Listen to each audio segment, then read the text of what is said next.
Okay, so sometimes an operator says that their fan won't work and they've tried everything and they can't figure out why it won't turn on. Sometimes it's a blown fuse. And a blown fuse can happen for a couple of reasons. One is when you plug your fan in, it might be, you might not have it off, and so it might be getting, you plug it in and it gets full power all of a sudden and that blows the fuse. So to make sure, before you plug in a fan every single time, make sure this is the speed control knob, make sure that the speed control knob is turned all the way to the bottom, to low, and also make sure the power is turned off. Those are two things that it should always be off and all the way to low before you plug it in.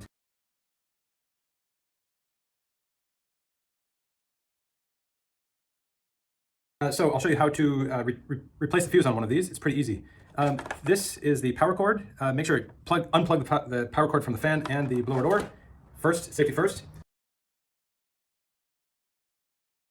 Okay, then there's a plate on this side and a plate on the other side with small screws. This is smaller than a number 2 screwdriver. Not sure what size it is, but it's a pretty small bit.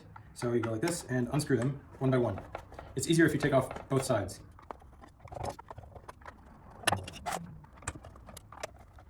Okay, so now that you have this open, there's a ground that's connected to this side. You can't remove this totally, but you can pull it open like this.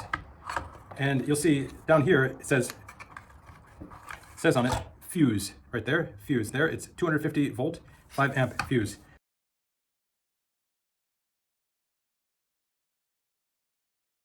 So to get it out, there's this little tab here, it's a little black holder and a little tab that you pull out, and there it is, that's the fuse. So to replace that, you just take one of these, replacement fuse here, sorry, there it is, and you put it in here. This one's okay, so I'll just put it back in. There's only one way to put this back in. There's a little ridge on one side.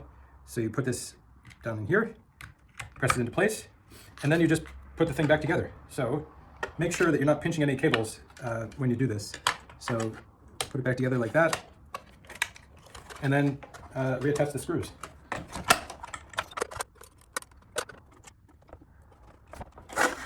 And there you have it. So remember, before you plug this in, sometimes the speed control gets moved around when it's in the bag. It just got moved around just now. So again, remember, turn this all the way to the minimum and turn the power to off before you plug it in. Okay, hope that helps. Thanks.